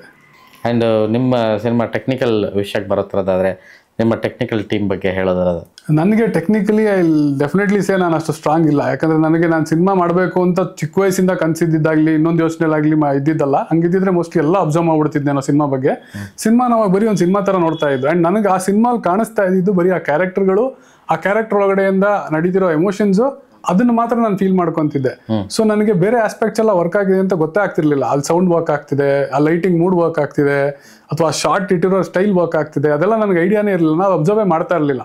ಸಿನಿಮಾ ಮಾಡಬೇಕು ಅಂತ ಬಂದ ಮೇಲೆ ಅದನ್ನೆಲ್ಲ ಅಬ್ಸರ್ವ್ ಮಾಡಕ್ ಶುರು ಮಾಡೋರು. ಸೊ ನನಗೆ ಈಗಲೂ ಅನ್ಸುತ್ತೆ ನನಗೆ ಕರೆಕ್ಟಾಗಿ ಗೊತ್ತಿಲ್ಲ ನಾನು ಏನು ತೆಗ್ದಿದ್ದೀನಿ. ಅದಕ್ಕಿಂತ ನನಗೆ ನೀವು ಇವತ್ತು ಕೊಟ್ಟರೆ, ಅವತ್ತು ನಾನು ತೆಗ್ದಿರೋದನ್ನ ಇದೇ ಸಿನಿಮಾ ನಂಗೆ ಇವತ್ತು ತೆಗಿ ಅಂತ ಕೊಟ್ಟರೆ ನಾನು ಇನ್ನೂ ಬೆಟರ್ ಆಗಿ ತೆಗಿತೀನಿ. ಮೇ ಬಿ ನೀವು ಇವತ್ತು ಈ ಸಿನಿಮಾ ನನ್ನ ಕೈಲಿ ತೆಗಿಯಕ್ಕೆ ಹೇಳ್ಬಿಟ್ಟು ಒಂದು 2 ವರ್ಷ ಬಿಟ್ಟು ನನಗೆ ಇದೇ ಸಿನಿಮಾ ಮತ್ತೆ ತೆಗಿ ಅಂತ ಕೊಟ್ಟರೆ ನಾನು ಇನ್ನೊಂಚೂರು ಬೆಟರ್ ಆಗಿ ತೆಗಿತೀನಿ. ಸೊ ಆ ಟೆಕ್ನಿಕಲ್ ಆಸ್ಪೆಕ್ಟ್ ನೋಡಿದಾಗ ನಿಮಗೆ ಕಲಿಯೋಕೆ ತುಂಬಾ ಇದೆ. ಯಾರೋ ಒಬ್ರು ಮಾಡಿರೋದು ನೋಡಿ ಈ ಶಾರ್ಟ್ ಏನು ಹಿಂಗೆ ಇಟ್ಬಿಟ್ಟಿದಾರಲ್ಲ ಅಂತ ಅಲ್ಲಿ ಕಲಿತೀರಾ. ಸೊ ಟೆಕ್ನಿಕಲ್ ಆಸ್ಪೆಕ್ಟಲ್ಲಿ ನನಗೆ ಈಗಲೂ ಅನ್ಸುತ್ತೆ ನಾನು ಸ್ವಲ್ಪ ವೀಕೆ ಅಂತ. ಅದಕ್ಕೆ ನನಗೆ ಬೇಕಿದ್ದು ಒಬ್ರು ಒಳ್ಳೆ DOP. ಸೊ ನನಗೆ ಅಲ್ಲೂ ಅಗೇನ್ ಯಾರು ನೋನ್ ತುಂಬ ಆಲ್ರೆಡಿ ಹೆಸರು ಮಾಡಿರೋ ಅಂಥ DOPಗೆ ಹೋಗೋಣ ಅನ್ನೋ ಒಂದು ಥಾಟ್ ಫಸ್ಟ್ ಬಂತು. ಬಟ್ ನಾನು ಫಸ್ಟ್ ಟೈಮ್ ಮಾಡ್ತಿರೋದ್ರಿಂದ ಅಲ್ಲೂ ನನಗೆ ಮೇಯ್ನ್ ನಂಗೆ ಸೆಟ್ಟಲ್ಲಿ ಏನೋ ಕಾಂಪ್ಲಿಕೇಶನ್ಸ್ ಇಷ್ಟ ಆಗಲ್ಲ. ಅಲ್ಲಿ ಯಾವುದೋ ಒಂದು ಈಗೋ ಕ್ಲಾಶು, ಇವನೇನು ನನಗೆ ಹೇಳ್ಕೊಡಕ್ಕೆ ಬರ್ತಾನೆ ಅನ್ನೋದು, ಆ ಪ್ರಾಬ್ಲಮ್ ಬರಬಾರ್ದು ಅಂತ ಹೇಳಿ ಯಾರು ಒಬ್ಬ ಹೊಸಬ್ರನ್ನೇ ಹೋಗೋಣ, ಬಟ್ ಒಳ್ಳೆ ಕೆಲಸ ಮಾಡೋರ್ನ ಹೋಗೋಣ ಅಂತ ಜಿತಿನ್ ದಾಸ್ ಅಂತ ಹೇಳಿ DOP ಒಬ್ರು ಕೇರಳದವರು, ಅವರನ್ನ ಒಂದಷ್ಟು ಜನ ಹುಡುಕಿ ಎಲ್ಲ ಮಾಡಿ ಅವ್ರನ್ನ ಫೈನಲ್ ಮಾಡ್ಕೊತೀನಿ. ಆ್ಯಂಡ್ ಅಗೇನ್ ಟೆಕ್ನಿಕಲಿ ಇವಾಗ ಮ್ಯೂಸಿಕ್ ಬಗ್ಗೆ ನನಗೊಂದು ನಾಲೆಡ್ಜ್ ಇದೆ. ನನಗೆ ನೀವು ಮ್ಯೂಸಿಕ್ ಕೇಳಿಸಿದ್ರೆ ಇದು ಚೆನ್ನಾಗಿದೆ ಅಂತ ಹೇಳ್ತೀನಿ ನಾನು. ಬಟ್ ನನ್ನ ಕೂರಿಸ್ಕೊಂಡು ನಿಮ್ಗೆ ಯಾವ ಥರ ಬೇಕು ಹೇಳೋದ್ರೆ ನಂಗೆ ಅಷ್ಟು ಗೊತ್ತಾಗಲ್ಲ. ಇದು ನನಗೆ ಈ ಥರನೇ ಬೇಕು ಅಂತ ನೀವು ಮಾಡಿಕೊಟ್ರೆ ಇದು ವರ್ಕ್ ಆಗಲ್ವ ಅನ್ನೋದು ಗೊತ್ತಾಗುತ್ತೆ. ಸೊ ಅದಕ್ಕೂ ನಮ್ಗೊಬ್ರು ಒಳ್ಳೆ ಮ್ಯೂಸಿಕ್ ಡೈರೆಕ್ಟರ್ ಬೇಕಿತ್ತು. ಆ್ಯಂಡ್ ಅಜನೀಶ್ ಅವರು ಒಪ್ಕೊಂಡ್ರು. ಸೊ ಅದಕ್ಕಿಂತ ಇನ್ನೇನು ಬೇಕು ನಂಗೆ ಅದೊಂದು ಸ್ವಲ್ಪ ಸಾಲ್ವ್ ಆಗಿ ನನಗೆ ಆ ಡಿಪಾರ್ಟ್ಮೆಂಟೇ ಸಾಲ್ವ್ ಆಗೋಯ್ತು ಅಂತ ಅನ್ನಿಸ್ತು. ಆ್ಯಂಡ್ ಅಜನೀಶ್ ಅವ್ರಿಗೂ ಫಸ್ಟ್ ಟೈಮ್ ಒಂದು ಸಾಂಗ್ ಕೊಟ್ಟರು. ನಾವು ಏನೋ ಜೋಶ್ ಅಲ್ಲ, ಇಲ್ಲ ಇದು ಇನ್ನೊಂದು ಥರ ಬೇಕು ಅಂತ 2 ಸಲ ಎರಡು ಬೇರೆ ವರ್ಜನ್ ಇಸ್ಕೊಂಡು ವಾಪಸ್ ಅವ್ರು ಫಸ್ಟ್ ಯಾವ್ದು ಕೊಟ್ಟರು ಅದಕ್ಕೆ ಬಂದ್ವಿ. ಸೊ ಅದಾದ್ಮೇಲಿಂದ ನೆಕ್ಸ್ಟ್ ಎಲ್ಲ ಸಾಂಗಿಗೂ ಅವ್ರು ಫಸ್ಟ್ ಏನು ಕೊಡ್ತಾರೆ ಅದೇ ಫೈನಲ್ ಆಗ್ತಾ ಇತ್ತು. ಅದು ಬಿಟ್ಟು ಎಡಿಟರ್ ಸುರೇಶ್ ಆರ್ಮುಗಮ್ ಅವರು ಇದ್ದಾರೆ. ಅವರು ತುಂಬಾ ಕಂಫರ್ಟಬಲ್ ಆಗಿ ಅವ್ರು ನಿಮ್ಗೆ ಒಂದು 2 ವರ್ಷನ್ ತೋರಿಸಿ ನಿಮ್ಗೆ ಯಾವ್ದು ಬೇಕು ಅದನ್ನೆಲ್ಲ ಮಾಡಿಸ್ಕೊಡ್ತಾರೆ. ಸೊ ಟೆಕ್ನಿಕಲಿ ನಾನು ಸ್ವಲ್ಪ ವೀಕ್ ಅಂತ ನನಗೆ ಅನ್ಸಿದ್ರಿಂದ ಟೆಕ್ನಿಕಲಿ ಬೇರೆಯವರೆಲ್ಲ ಟೆಕ್ನಿಷಿಯನ್ ಸ್ವಲ್ಪ ಸ್ಟ್ರಾಂಗ್ ಇರಬೇಕು ಅಂತ ನೋಡಿ ಅವರನ್ನ ಸೆಲೆಕ್ಟ್ ಮಾಡಿಕೊಂಡು ಮಾಡಿದ್ದೀವಿ. ಆ್ಯಂಡ್ ಅದೆಲ್ಲ ತುಂಬ ಹೆಲ್ಪ್ ಆಯ್ತು ನನಗೆ. ನಿಮ್ಮ ಸಿನಿಮಾ ಆಯ್ಕೆ ಆಗಲಿ ಅಥವಾ ನಿಮ್ಮ ಮೇಕಿಂಗ್ ಪ್ರಾಸೆಸ್ ಆಗಲಿ ಇದೆಲ್ಲ ಒಂದು ಕಡೆ ಆದರೆ, ಈ ಒಂದು ಜರ್ನಿಯಲ್ಲಿ ಇಷ್ಟು ವರ್ಷಗಳಲ್ಲಿ ಇಂಡಸ್ಟ್ರಿನ ನೀವು ಯಾವ ರೀತಿ ನೋಡ್ತಾ ಇದ್ರಿ? ಸಿನಿಮಾಗಳು ನೋಡ್ತಾ ಇದ್ದೀರಾ ರೆಗ್ಯುಲರ್ ಆಗಿ? ಸೊ ಮಧ್ಯೆ ನಿಮಗೆ ಇನ್ಸ್ಪೈರ್ ಆಯ್ತಾ ಏನಾದರೂ, ಓಕೆ ಈ ಥರದ್ದು ಪ್ಯಾಟರ್ನ್ ಆಫ್ ಸಿನಿಮಾ ನಾವು ಮಾಡಬೇಕು ಅಥವಾ ಈ ಥರದ್ದೊಂದು ಅಡಾಪ್ಷನ್ ಬೇಕು ಅನ್ನೋ ಥರದ್ದು ಏನಾದರೂ ಅನಿಸಿತ್ತಾ? ಸಿನಿಮಾ ಎಲ್ಲ ನೋಡ್ತಾ ಇರ್ತೀನಿ. ಅದು ಎಸ್ಪೆಷಲಿ ಈಗ ನಾವು ಇಂಡಸ್ಟ್ರಿಯಲ್ಲಿ ಕೆಲಸ ಮಾಡಬೇಕು ಅಂತೆಲ್ಲ ಅನ್ಕೊಂಬಂದ್ಮೇಲಿಂದ ಸ್ವಲ್ಪ ಜಾಸ್ತಿನೇ ನೋಡ್ತೀನಿ. ನನಗೆ ಒಂದು ಅನ್ಸೋದು ಯಾವುದೋ ಒಂದು ಹಿಟ್ ಆಗೋಯ್ತು ಅಂತ ಅದನ್ನ ಫಾಲೋ ಮಾಡ್ಕೊಂಡು ಹೋಗ್ಬಾರ್ದು ಅಂತ. ಇಷ್ಟು ಹಿಟ್ಟಾದಾಗ ಖುಷಿ ಆಗುತ್ತೆ. ಇವಾಗ ನಮಗೂ ಸ್ಪೆಷಲಿ ಅದೇನೋ ನನಗೂ ಮುಂಚೆ ಅನ್ಸೋದು ಏನು ಇವರೆಲ್ಲ ನಮ್ಮ ಇಂಡಸ್ಟ್ರಿ ಅಂತಾರೆ, ಹೆಂಗೆ ಆ ಫೀಲ್ ಬರುತ್ತೆ ಅಂತ. ಬಟ್ ನಿಮ್ಗೆ ಗೊತ್ತಾಗ್ದಂಗೆ ಬಂದ್ಬಿಡುತ್ತೆ ಅದು. ನಿಮ್ಗೆ ಅಲ್ಲಿ ಯಾರೋ ಒಂದು ಗೆದ್ರು ಅಂದಾಗ ಗೊತ್ತಿಲ್ದಂಗೆ ಒಳಗಿಂದ ಒಂದು ಖುಷಿ ಬರುತ್ತೆ. ಈ ನಮ್ದು ಫ್ರಮ್. ಸೊ ಇವಾಗ ನೀವು ನೋಡ್ಬಿಟ್ಟು ಹೇಳಿದಾಗ ಅದೇನೋ ಒಂಥರ ಅದು ಖುಷಿ ಆಗುತ್ತೆ. ಕಾಂತಾರ ಇರ್ಬೋದು, ನಿಮ್ಗೆಲ್ಲೋ ಮುಂಬೈಗೆ ಹೋಗ್ತೀರಾ, ಮುಂಬೈಲೆಲ್ಲ ಮುಂಚೆ ಕನ್ನಡ ಒಂದು ಇದೆ ಅನ್ನೋದೇ ಯಾರಿಗೂ ಗೊತ್ತಿರಲಿಲ್ಲ, ಕನ್ನಡ ಅನ್ನೋ ಒಂದು ಇಂಡಸ್ಟ್ರಿ ಇದೆ ಅಂತ. ಬಟ್ ಇವಾಗ ಎಲ್ರಿಗೂ ಗೊತ್ತು. ಅದನ್ನೆಲ್ಲ ಡಿಫ್ರೆನ್ಸ್ ನೋಡಿದಾಗ ತುಂಬ ಖುಷಿ ಆಗುತ್ತೆ. ಬಟ್ ಯಾವುದನ್ನು ನೋಡಿ ನನಗೆ ಅಲ್ಲೂ ಅಗೇನ್ ನನಗೆ ಯಾವುದೋ ತುಂಬ ಇಷ್ಟ ಆಗೋದು ಸಿನಿಮಾ ಅಂದರೆ, ಫಸ್ಟ್ ನನ್ನ ತಲೆ ಹೋಗೋದೆ ನನಗೆ ಎಲ್ಲೆಲ್ಲಿ ಯಾವ್ಯಾವ ಪಾಯಿಂಟಲ್ಲಿ ಅದೇನೇನು ಎಮೋಷನ್ನ ಹುಟ್ಟಿಸ್ತು ಆ್ಯಂಡ್ ಯಾಕಾಯಿತು ಅದು ಬಿಟ್ಟು ಅವ್ರ ಮೇಕಿಂಗ್ ಸ್ಟೈಲ್ ಇರ್ಬೋದು, ಇನ್ನೊಂದಿರ್ಬೋದು, ಅದಕ್ಕೆಲ್ಲ ಆಮೇಲೆ ಹೋಗ್ತೀನಿ. ಬಟ್ ಅದು ಏನಕ್ಕೆ ಆಯಿತು ಅಂತ ಆ ಎಮೋಷನ್ಸ್ ಮೇಲೆ ವರ್ಕ್ ಮಾಡೋಣ. ಆ ಎಮೋಷನ್ಸ್ನ ನಾನು ಇವಾಗ ನನಗೇನು ಫೀಲ್ ಕೊಡ್ತೋದು ಆ ಫೀಲ್ನ ನಾನು ಆಡಿಯನ್ಸಿಗೆ ಕೊಡಬೇಕು ಎಮೋಷನ್ ಇದ್ರ ಮೇಲೆ ಅಂತ ಅನ್ಸುತ್ತೆ. ಬಿಟ್ಟರೆ ಇದೇ ಥರ ಮಾಡಬೇಕು ಅಂತ ಅನ್ಸೋದಿಲ್ಲ. ಅದು ಸಿನಿಮಾಗಳು ನೋಡಿದಾಗ ಅಷ್ಟು ಅನ್ಸುತ್ತೆ. ಐ ಆಮ್ ಗಾಡ್ ಅಲ್ಲಿ ನಿಮ್ಮ ಪಾತ್ರ ಬಿಟ್ಟು ಆಸ್ ಅ ಡೈರೆಕ್ಟರ್ ಬೇರೆ ಎಕ್ಸೈಟಿಂಗ್ ಆಗಿದ್ದಂಥ ಪಾತ್ರ ಯಾವುದು ನಿಮ್ಗೆ ಅನ್ಸೋದು? ಐ ಥಿಂಕ್ ಆ ಕಿಲ್ಲರ್ ಪಾತ್ರ. ನಿಮ್ಗೆ ಆ ಕಿಲ್ಲರ್ ಪಾತ್ರನೂ ಅಷ್ಟೇ ನಿಮ್ಗೆ, ಬಟ್ ಅದು ಎಲ್ಲ ರಿವೀಲ್ ಆದಾಗ ನಿಮ್ಗೆ ಅಷ್ಟೇ ಮಜಾ ಕೊಡುತ್ತೆ ಅನ್ಸುತ್ತೆ. ನನಗೆ ಬರಿಬೇಕಾದ್ರೂ ಅಷ್ಟೇ, ಅದನ್ನ ಮಾಡಿಸ್ಬೇಕಾದ್ರೂ ಅಷ್ಟೇ, ನನಗೆ ಆ ಕಿಲ್ಲರ್ ಪಾತ್ರ ಮಜಾ ಕೊಡ್ತು. ಇನ್ನೂ ರಿವೀಲ್ ಆಗಿಲ್ಲ ಮುಖ ಅದು? ಇಲ್ಲ, ನೀವು ಸಿನಿಮಾಲೇ ನೋಡ್ಬೇಕು. ಆ್ಯಂಡ್ ರವಿಶಂಕರ್ ಅವ್ರನ್ನ ತಂದಿರೋದು ನೀವು ಸಿನಿಮಾದೊಳಗಡೆ, ಮತ್ತು ಅವ್ರದ್ದು ಧ್ವನಿ ಬಂದಾಗಲೇ ಅದಕ್ಕೆ ಇನ್ನೊಂದು ರೂಪ ಆಯಿತು. ಟ್ರೈಲರಲ್ಲೇ ಸಿನಿಮಾಗೆ ಇನ್ನೊಂದು ಎಲಿವೇಶನ್. ಅವಾಗ ನಿಮಗೆ ಅದು ಸಿನಿಮಾ ಅನ್ಸುತ್ತೆ. ಅವ್ರ ಧ್ವನಿ ಬಿದ್ದರೆ, ಅವ್ರ ಫೇಸ್ ಬಂದರೆ, ಇಲ್ಲಾಂದ್ರೆ ಎಲ್ಲ ಹೊಸಬ್ರು ಇದ್ದಾಗ ಏನೋ ಕತೆ ಇದು ಯಾವುದೋ ಒಂದು ಹೊಸಬ್ರು ಸಿನಿಮಾ ಅನ್ಸುತ್ತೆ. ಅವ್ರು ಬಂದಾಗ ಅದೊಂಥರ ಇಮಿಡಿಯೇಟ್ ಸಿನಿಮಾ ಅನ್ನೋ ಫೀಲ್ ಕೊಡುತ್ತೆ. ಸೊ ಸಿನಿಮಾ ರಶ್ ಇದೆ, ಸೀಸನ್ ಈ ವರ್ಷದ ಎಂಡಿಗೆ ಬರ್ತಾ ಇದ್ದೀರಾ, ಈಗ ಈ ವಾರನೇ ಬರ್ತಾ ಇದ್ದೀರಾ, ಹೇಗೆ ಫೀಲ್ ಆಗ್ತಿದೆ? ಲೈಕ್ ಅಂದರೆ ಪ್ರತಿ ವಾರ ಸಿನಿಮಾಗಳು ಇದ್ದೇ ಇದೆ ಹಾಗೆ ಹೇಳೋಕ್ಕೋದ್ರೆ. ಸೊ ಇದು ಇವಾಗಲೇ ಬರಬೇಕಿತ್ತು ಅನ್ನಿಸ್ತಾ ಇದೆಯಾ, ಇನ್ನು ಟೈಮ್ ತೊಗೋಬೇಕಿತ್ತು ಅನ್ನಿಸ್ತಾ ಇದೆ? ಆ್ಯಕ್ಚುಲಾಗಿ ಏನು ಫೀಲ್ ಆಗ್ತಿದೆ ಈ ವಾರ? ಇಲ್ಲ, ನಾನು ನಿಮ್ಗಾಗಲೇ ಹೇಳ್ದಂಗೆ ತುಂಬ ಮುಂದಕ್ಕೆ ಬಂದ್ಬಿಡ್ತು ಅನ್ನಲ್ಲ. ಏನು ಟ್ರೈ ಮಾಡ್ತಿದ್ರು ಮುಗಿತಲ್ಲ ಕೆಲಸ. ಅಲ್ಲ, ಮೇ ಬಿ ಅದೇ ತಗೊಂಬಂದೆ ಅನ್ಸುತ್ತೆ, ಈ ಟೈಮ್ಗೆ ಬರ್ಬೇಕು ಬಂದೆ ನಾನು ಎಷ್ಟೇ ಟ್ರೈ ಮಾಡಿದ್ರು ಮುಗ್ಸಕ್ ಬಿಡದೇ ಇದ್ದಿದ್ದು ಇವಾಗ ಈ ಪಾಯಿಂಟಿಗೆ ತಂದು ನಿಲ್ಸಿ ಮುಗಿಯೋ ತರ ಮಾಡ್ತಾ ಇದೆ ಅಂದ್ರೆ, ಐ ಥಿಂಕ್ ಇಲ್ಲಿ ನಾನು ತಿರ್ಗಾ ಇದನ್ ಬೇಡ ಮುಂದಕ್ಕೆ ಹೋಗೋಣ, ನನ್ನ ಕ್ಯಾಲ್ಕುಲೇಷನ್ ಏನೋ ವರ್ಕ್ ಆಗ್ಬಿಡುತ್ತೆ, ಇದಕ್ಕಿನ್ನ ಬೆಟರ್ ಅಂತ ನನಗೆ ಅನ್ನಿಸ್ತಾ ಇಲ್ಲ. ಅಷ್ಟೆಲ್ಲಾ ಟ್ರೈ ಮಾಡಿ ಮುಗ್ಸಕ್ ಆಗದೆ ಇರೋದು ಈ ಪಾಯಿಂಟಿಗೆ ಬಂದು ಅದಾಗದೆ ಮುಗ್ದು ರಿಲೀಸಿಗೆ ರೆಡಿಯಾಗಿ ಹೋಗ್ತಾ ಇದೆ ಅಂದ್ರೆ, ಆ ಫ್ಲೋನಲ್ಲಿ ಬಿಟ್ಬಿಡೋಣ, ಏನಾಗುತ್ತೆ ನೋಡೋಣ. ಆ್ಯಂಡ್ ಯಾವಾಗಲೂ ನೀವು ಹೇಳ್ದಂಗೆ ನೀವು ಯಾವಾಗ ರಿಲೀಸ್ಗೆ ಹೋದ್ರು ಓಕೆ, ನಾನು ಇನ್ನೊಂದು 2 ತಿಂಗಳು ಬಿಟ್ಟು ಬರ್ತೀನಿ ಅಂತ ಒಂದು ಡೇಟ್ ಇಟ್ಕೊಂಡು ಅಲ್ಲಿ ಅನೌನ್ಸ್ ಮಾಡಿದ್ರು ನೀವು ರಿಲೀಸ್ ಡೇಟ್ ಹೋಗೋ ಅಷ್ಟರಲ್ಲಿ 7-8 ಸಿನಿಮಾ ಬಂದ್ಬಿಟ್ಟಿರುತ್ತೆ ಅದೇ ಡೇಟಿಗೆ. ಸೊ ಅದು ಏನು ಮಾಡೋಕ್ಕಾಗಲ್ಲ. ನೀವು ಎಫರ್ಟ್ ಹಾಕಿದ್ದೀರಾ ಅನ್ನೋ ಕಾನ್ಫಿಡೆನ್ಸ್ ಇದ್ರೆ ಸುಮ್ಮನೆ ನುಗ್ಬಿಡ್ಬೇಕು ಯಾವ ಟೈಮ್ ಸಿಗುತ್ತೆ ಅವಾಗ. ಐ ಆಮ್ ಗಾಡ್ ಅನ್ನೋ ಟೈಟಲ್ ಯಾಕೆ? ಟೈಟಲ್ ಇಟ್ಕೊಂಡು ಸ್ಕ್ರಿಪ್ಟ್ ಮಾಡಿದ್ದಂತೂ ಅಲ್ಲ, ಇದು ಸ್ಕ್ರಿಪ್ಟ್ ಮುಗಿಸ್ಬಿಟ್ವಿ. ಇವಾಗ ನಾನು ಹೇಳ್ದಂಗೆ ಲವ್ ಸ್ಟೋರಿ ಬೇಕಿತ್ತು, ಥ್ರಿಲ್ಲರ್ ಬೇಕಿತ್ತು, ನನಗೆ ಅದನ್ನ ಬ್ಲೆಂಡ್ ಮಾಡೋದು ಹೆಂಗೆ ಅಂತ ಹೋದೆ, ಹಂಗೆ ಮಾಡ್ಕೊಂಡು ಹೋದೆ. ಆ್ಯಂಡ್ ಆ ಕ್ಯಾರೆಕ್ಟ್ರು ನನಗೆ ಏನೋ ಒಂದು, ಇವಾಗ ನಿಮಗೆ ನಾನು ಬಂದ್ಬಿಟ್ಟು ಯಾರನ್ನಾದ್ರೂ ನೀವು ನನ್ನ ಪಾಲಕ್ ದೇವರು ಅಂದರೆ ಓಕೆ ದೇವರು ಅನ್ಸ್ಬೋದು. ಇವಾಗ ನಾನೇ ಬಂದ್ಬಿಟ್ಟು ನಾನೇ ದೇವರು ಅಂದರೆ ಇವನಾರೋ ಹುಚ್ಚ ಅನ್ಸುತ್ತೆ. ಸೊ ಆ್ಯಂಡ್ ಆ ಕ್ಯಾರೆಕ್ಟರ್ ನನಗೆ ಆ ಥಾಟ್ ಬಂದಾಗ ಅವ್ನು ಬಂದ್ಬಿಟ್ಟು ನಾನೇ ದೇವರು ಅಂತೀಯಾನೆ ಅಂದರೆ ಅವನು ದೇವ್ರನ್ನ ನಂಬಿರಬೇಕು, ದೇವ್ರು ನನಗೆ ಬಂದು ಏನೋ ಮಾಡ್ತಾನೆ ಅಂತ ಕಾದಿರಬೇಕು. ಅಥವಾ ಇಲ್ಲ ಅದು ಯಾರೂ ಇಲ್ಲ, ನಾನೇ ದೇವರು, ನಾನೇ ಹ್ಯಾಂಡ್ಲ್ ಮಾಡ್ಕೋತೀನಿ, ದೇವ್ರಿಗೆ ಕಾಯಲ್ಲ ನಾನು ಅಂತ ಒಂದು ಫೀಲಿಗೆ ಬರಬೇಕು. ಆ್ಯಂಡ್ ಅವನು ನಾನೇ ದೇವರು ಅಂತಿದ್ದಾನೆ ಅಂದರೆ, ನೀವು ದೇವರು ಅಂದಾಗ ನಾ ಒಳ್ಳೆ ಕೆಲಸ ಮಾಡ್ತಾ ಇದ್ದೀನಿ, ಇವ್ನು ನಾನೇ ದೇವರು ಅನ್ಕೊಂತಿದ್ದಾನೆ ಅಂದರೆ ಅವ್ನು ಬರೀ ಅನ್ಕೊಂತಿದ್ದಾನೆ ಅವ್ನು ಮಾಡ್ತಿರೋದು ಸರಿ ಅಂತ. ಅದು ಬೇರೆಯವ್ರಿಗೆ ಹೆಂಗೆ ಅನ್ಸುತ್ತೆ ಅವ್ನಿಗೆ ಬೇಕಾಗಿಲ್ಲ, ನಾನು ದೇವರು, ನಾನು ಏನು ಬೇಕಾದ್ರೂ ಮಾಡ್ಬೋದು. ಸೊ ಈ ಕ್ಯಾರೆಕ್ಟರ್ನ ನೆಗೆಟಿವ್ ಇದರಲ್ಲಿ ಆ ಕಿಲ್ಲರ್ ಆಗಿ ಇಟ್ಕೊಳ್ಳೋದ್ರಲ್ಲಿ ಒಂದು ಮಜಾ ಸಿಗುತ್ತೆ ಅನ್ನಿಸ್ತು ನನಗೆ. ಆ್ಯಂಡ್ ಅವ್ನು ಅದನ್ನು ಸಿಗ್ನೇಚರ್ ಆಗಿ ಬಿಡ್ತಾ ಇರ್ತಾನೆ ಅಲ್ಲಿ, ಅವ್ನು ಮಾಡಿರೋ ಎಲ್ಲೇ ಮರ್ಡರ್ ಮಾಡಿದ್ರು ಐ ಆಮ್ ಗಾಡ್ ಅಂತ ಒಂದು ಸಿಗ್ನೇಚರ್ ಬಿಡ್ತಾ ಇರ್ತಾನೆ ಅಂತ ಬಂದಾಗ ಅದೊಂಥರ ಮಜಾ ಕೊಡುತ್ತೆ ಅನ್ನಿಸ್ತು ನನಗೆ. ಆ್ಯಂಡ್ ಸ್ಟಿಲ್ ಅದೆಲ್ಲ ಆಗಿದ್ರು ನಾನು ಟೈಟಲ್ ಐ ಆಮ್ ಗಾಡ್ ಅಂತ ಇನ್ನೂ ಡಿಸೈಡ್ ಮಾಡಿರಲಿಲ್ಲ ಅವಾಗ, ಬರೀ ಇದೆಲ್ಲ ನಡೀತಾ ಇತ್ತು ಕತೆ ಒಳಗಡೆ ಅಷ್ಟೇ. ಬಟ್ ಎಲ್ಲ ಮುಗಿದ್ಮೇಲೆ ಏನು ಟೈಟಲ್ ಇಡ್ಬೋದು, ದೇವ ಅಂತ ಇಡ್ಬೋದು ಆ ಕ್ಯಾರೆಕ್ಟರ್ ಹೆಸರು, ಅಥವಾ ಈ ನೆಗೆಟಿವ್ ಇದ್ರ ಮೇಲೆ ಹೋಗ್ಬಿಡ್ಬೋದಾ ಕಂಪ್ಲೀಟು. ಐ ಆಮ್ ಗಾಡ್ ಅಂದರೆ ನೀವು ಆ ನೆಗೆಟಿವ್ ಕ್ಯಾರೆಕ್ಟರ್ನೇ ನೀವು ಅದನ್ನೇ ಟೈಟ್ಲ್ ಇಡೋಕೆ ಹೋಗ್ತಿದ್ದೀರಾ, ಸರಿನಾ ತಪ್ಪ ಅದೆಲ್ಲ ಬಂತು. ಬಟ್ ಯಾವಾಗ ಒಂದು ಪಾಯಿಂಟಲ್ಲಿ ಒಪ್ಪಿಸರ ಕನೆಕ್ಟ್ ಆಗ್ತಾ ಇದೆ ಅಂತ ಅನ್ನಿಸ್ತಲ್ಲ. ಆ್ಯಂಡ್ ಅವ್ರ ಹತ್ರ ವರ್ಕ್ ಮಾಡಿದ್ದು ಆ್ಯಂಡ್ ಅದು ಎಲ್ಲಿಂದನೋ ಬಂದು ಇವಾಗ ಟೈಟ್ಲು ಕನೆಕ್ಟ್ ಆಗ್ತಿದೆ ಅಂದಾಗ ಆ ಖುಷಿಗೆ ಬೇರೆಲ್ಲ ಸೈಡಿಗೆ ಇಟ್ಬೋಣ, ಎಲ್ಲ ಥಾಟ್ಸ್ನ ಇದನ್ನ ಇಟ್ಕೊಂಡ್ಬಿಟ್ಟು ಹೊಡೋಗ್ಬೋಣ, ಏನಾಗುತ್ತೆ ನೋಡೋಣ ಅಂತ ಅದು ಐ ಆಮ್ ಗಾಡ್ ಅಂತಾನೆ ಫಿಕ್ಸ್ ಆಗೋಯ್ತು. ಸಿನಿಮಾ ತೋರಿಸ್ತಾರೆ ಯಾರಿಗಾದ್ರು? ಸಿನಿಮಾ ಕೆಲವ್ರಿಗೆ ತೋರಿಸ್ದೆ, ರೆಸ್ಪಾನ್ಸ್ ತುಂಬ ಚೆನ್ನಾಗಿದೆ. ಬಟ್ ಹೇಳದ್ನಲ್ಲ, ಅದು ನಿಮಗೆ ಅಲ್ಟಿಮೇಟ್ ರಿಸಲ್ಟ್ ಸಿಗೋದು 7ನೇ ತಾರೀಕೆ. ನಾನು ರೀಸೆಂಟಾಗಿ ನಮ್ಮ ಟ್ರೇಲರ್ ಕಟ್ ಮಾಡಿಸ್ಬೇಕು ಅಂತ ಇನ್ನೊಬ್ರು ಕೇಳಿ ಒಬ್ರು ಎಡಿಟರ್ನ ಕರೆಸ್ಬಿಟ್ಟು ಅವ್ರಿಗೆ ತೋರಿಸ್ತೀನಿ. ಅವ್ರ ರಿಯಾಕ್ಷನ್ ನೋಡ್ಬಿಟ್ಟು ನನಗೆ ನಿಜವಾಗ್ಲೂ ಅಷ್ಟೊಂದು ಚೆನ್ನಾಗಿದೆಯಾ ಅಂತ ನನಗೆ ಡೌಟ್ ಹೊಡೆದ್ಬಿಡು, ಏನು ಸರ್ ಮಾಡಿದ್ದೀರಾ ಅಂತ ಅವರು. ನಾನು ನೋಡಿ ನಿಮ್ಗೆ ಹೆಂಗೆ ಅನ್ಸಿದೆಯೋ ಅಥವಾ ನೀವು ಯಾವ ಸ್ಟೇಟ್ ಆಫ್ ಮೈಂಡಲ್ಲಿ ನೋಡಿದ್ದೀರೋ ಗೊತ್ತಿಲ್ಲ, ಬಟ್ ನಿಮ್ಗೆ ಇವಾಗ ಏನು ಹೇಳ್ತಿದ್ದೀರಾ ಅದ್ರ 50% ನನಗೆ ಆಡಿಯನ್ಸ್ಗೆ ಇಷ್ಟ ಆಗ್ಬಿಟ್ರೆ ನನಗೆ ಸಾಕು, ನಾ ಗೆದ್ದೆ ಅಂತ ನಾನು ಖುಷಿ ಆಗ್ಬಿಡ್ತೀನಿ.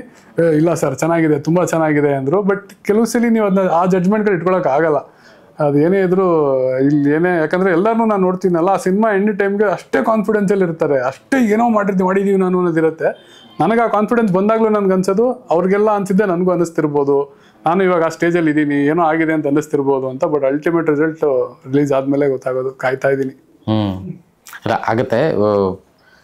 ಕಂಟೆಂಟು ಟ್ರೈಲರಲ್ಲೇ ಆ ಗ್ಲಿಮ್ಸನ್ನೇ ಹೇಳ್ತದೆ, ಮತ್ತು ಸಾಂಗ್ ಒಂದು ಬಿಟ್ಟಿದ್ರಿ,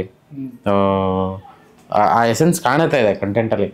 ಸೊ ಏನಂದರೆ ಒಂದು ನಾನು ಆಗಲೇ ಹೇಳಿದಾಗೆ ಆ ರಶ್ ಅನ್ನೋದೊಂದು ಫೀಲ್ ಬಿಟ್ಟರೆ, so apart from everything is hopeful, ಅಂದರೆ ಬೇರೆ ಏನೋ ಆಗುತ್ತೆ ಅನ್ನೋ ಒಂದು ಇದೇ ಇದೆ. ಸೊ ಅದೇ ನಾನು ಹೇಳಿದ್ನಲ್ಲ, ಅದೊಂದು ದೊಡ್ಡ ಗ್ಯಾಪು, ಆ ಒಂದು ನನ್ನ ಅದೇ ಕೇಳಕ್ಕೆ ಬಂದೆ, ನನ್ನ ಗುರುತ ಹಿಡಿಯೋಕೆ ಆಗ್ತಿಲ್ವಲ್ಲ ಅಂತ. ಬಟ್ ಈ ಒಂದು ಮೇಂಟೆನೆನ್ಸ್ ಇದೆಯಲ್ಲ, ಫಿಸಿಕಲಿ ಅಥವಾ ಮೆಂಟಲಿ ಸಸ್ಟೈನಬಲ್ ಮಾಡ್ಕೊಂಬರೋಂಥದ್ದಾಗಲಿ, ಫಿಸಿಕಲಿ ಅದನ್ನು ಕಾಪಾಡ್ಕೊಳ್ಳೋಂಥ ಇದಾಗಿರ್ಬೋದು. ಒಬ್ಬ ನಟನಾಗಿ ಜೊತೆಗೆ ಈಗ ಆ ಡೈರೆಕ್ಷನ್ನು, ಆ ಸ್ಕಿಲ್ಸ್ನ ಹಂಗೆ ಅಪ್ಡೇಟೆಡ್ ಆಗಿ ಉಳಿಸ್ಕೊಂಬರೋದಾಗಲಿ ಅಷ್ಟು ಈಸಿ ಅಲ್ಲ ಅಂತ ಅನಿಸುತ್ತೆ. ಸೊ ಆ ಒಂದು ವಿಷಯಕ್ಕೆ ನಿಮ್ಮ ಒಂದು ಎಫರ್ಟ್. ಹೌದು, ಬಟ್ ಇಲ್ಲ ಎಫರ್ಟ್ ಅದು ಆ ವಿಷಯದಲ್ಲಿ ನಾನು ಅಕ್ಸೆಪ್ಟ್ ಮಾಡ್ಕೊಂಡ್ಬಿಡ್ತೀನಿ. ಬೇರೆ ವಿಷಯದಲ್ಲೆಲ್ಲ ಸ್ವಲ್ಪ ನಾನು ಇಲ್ಲ ನಾನು ಕ್ರೆಡಿಟ್ ತೊಗೊಳ್ಳಲ್ಲ ಅಂತ ಏನೇ ಹೇಳಕ್ಕೆ ಹೋಗ್ಬೋದು. ಬಟ್ ಈ ವಿಷಯದಲ್ಲಿ ಫಿಸಿಕಲಿ ಬೇಕಾಗಿತ್ತು, ನನಗೆ ವೆಯ್ಟ್ ಲಾಸ್ ಮಾಡಬೇಕಿತ್ತು. ಆ್ಯಂಡ್ ನನ್ನನ್ನು ಇವಾಗ ನೋಡಿ ನಾ ಕಾಣೋದು ಈ ಥರ, ನನ್ನನ್ನು ನೀವೊಬ್ಬ ಕಾಲೇಜ್ ಹುಡುಗನ ಥರ ಕಾಣಿಸ್ಬೇಕು. ಬರೆದು ಬಿಟ್ಟಿದ್ದೀನಿ ಸ್ಕ್ರಿಪ್ಟು, ಇವಾಗ ಅದು ಬೇಕು ನನಗೆ ಲುಕ್ ಅಂದಾಗ ಏನೇನು ಮಾಡ್ಬೋದು, ಯಾವ್ಯಾವ ಥರ ಆ ಲುಕ್ ಕೊಡ್ಬೋದು. ಒಂದು ಕಾಲೇಜ್ ಹುಡುಗರು ಸಣ್ಣ ಇರ್ತಾರೆ, ಸೊ ಬಾಡಿ ಇಳಿಸ್ಬೇಕಾಯ್ತು, ನಿಮಗೆ ಫೇಸಲ್ಲೇ ಏನೂ ಇರಲ್ಲ, ಅದೊಂದು ಸ್ವಲ್ಪ ಸಣ್ಣ ಮುಖ ನಿಮಗೆ ಆ ಟೈಮಲ್ಲೆಲ್ಲ. ಆ್ಯಂಡ್ ಹೇರ್ ತುಂಬ ತಿಕ್ಕಾಗಿ ಇರುತ್ತೆ ನಿಮಗೆ ಆ ಟೈಮಲ್ಲಿ. ಸೊ ಅದನ್ನೆಲ್ಲ ನಾವು ಯೋಚನೆ ಮಾಡಿ ಆ ಲುಕ್ ಅಚೀವ್ ಮಾಡಿದಾಗ ಓಕೆ ಈಗ ಕಾಲೇಜ್ ಹುಡುಗನ ಥರ ಒಂದು ಲೆವೆಲ್ಗೆ ಕಾಣಿಸ್ತಾ ಇದ್ದೀನಪ್ಪ, ಮಾಡ್ಬೋದು ಅಂತ ಬಂದಾಗ ಅದನ್ನು ಅಕ್ಸೆಪ್ಟ್ ಮಾಡ್ಕೊಂಡ್ವಿ. ಆ್ಯಂಡ್ ಅದಕ್ಕೆ ಅದೇ ಎಫರ್ಟ್ ಬೇಕು ಅಂದರೆ ವರ್ಕೌಟ್ ಮಾಡಬೇಕಿತ್ತು, ಯಾವ ರೆಗ್ಯುಲರ್ ಡಯಟ್ ಇರೋದು, ಡಯಟ್ ಫಾಲೋ ಮಾಡ್ತಿದ್ದೆ, ವೆಯ್ಟ್ ಲಾಸ್ ಮಾಡಬೇಕಿತ್ತು ಕಂಪ್ಲೀಟಾಗಿ.